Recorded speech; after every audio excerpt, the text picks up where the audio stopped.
Novel karya Syukri Muhammad Syukri. Bagian 14, 4 Kode Etik. Rumahku di Buntul Dedecer sepi. Bapak belum pulang dari kebun, ibu dan adik menghadiri acara mantenan di rumah tetangga.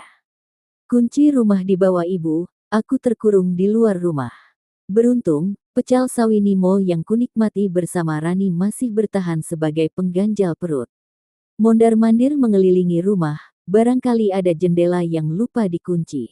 Setiap kutarik daun jendela, semua terkunci dengan rapat. Ibu memang sangat telaten memeriksa pintu dan jendela sebelum keluar rumah. Meskipun belum pernah terjadi pencurian di Buntul Dedecer, tetapi kewaspadaan dini sangat dinomorsatukan ibu. Bougainville merah, disitulah akhirnya aku berteduh. Duduk di atas bangku kayu, sambil memandangi hamparan sawah yang memasuki masa lues belang.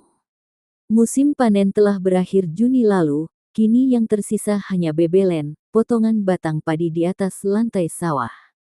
Rombongan burung pipit yang biasanya hinggap di atas bulir padi bernas, sore itu tidak terlihat sama sekali. Kembali teringat bisikan Inen Adi di lapangan pacuan kuda siang tadi. Memintaku menyampaikan kepada ibu perihal hubungan dengan Rani. Aku sungguh bimbang, bagaimana teknis menyampaikan urusan asmara. Seharusnya, sesuai tradisi di kampungku, meminta bantuan bibi untuk menyampaikan hal itu. Di sekitar Buntul Dedecer tidak ada bibi, adik atau kakak bapak. Banyak memang perempuan yang kupanggil bibi di sana, tetapi mereka sepupu jauh bapak. Belum pernah aku bermanja-manja dengan mereka, sebagaimana dengan bibi Pondok Baru. Berkunjung ke Pondok Baru, terlalu jauh, praktek mengajarku akan terlantar. Hidup adalah pilihan, itulah kalimat Rani di lapangan pacuan kuda siang tadi. Rani saja berani memilih, kenapa aku tidak? Ini saatnya harus memilih.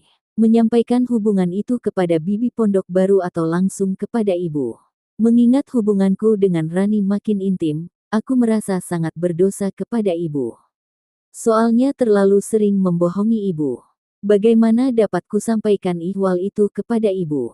Bimbang dan makin galau, aku terhenyak di bawah rumpun bougainville merah. Ibu, perempuan paling kusayangi, belum sedikit pun jasanya terbalaskan. Sedari bayi sampai usia 5 tahun, aku selalu menggelantung di gendongannya. Bahkan kemanapun dan di mana saja dia, aku terus bergayut di dalam kain panjang, di punggungnya. Mungkinkah sore ini kuungkapkan berbagai kebohonganku kepadanya? Sudah lama pulang. Suara ibu terdengar dari balik bougainville merah. Terkejut dan makin bimbang. Baru sebentar, jawabku. Adik di mana? Tanyaku karena tidak melihatnya. Belum mau pulang, masih mau main dengan kawannya, jawab ibu sambil membuka pintu rumah. Aku duduk di bale-bale menyalakan api di tungku songkoten, ibu langsung masuk ke kamar mengganti pakaian. Kurebus air di atas nyala api songkoten. Belum seteguk kopi pun mengisi kerongkonganku sejak pagi. Mudah-mudahan, dengan kafein, bisa memacu adrenalin, membangkitkan keberanian berbicara dengan ibu. Pacuan kudanya meriahkah? Tanya ibu ketika keluar dari kamar menuju tungku dapur.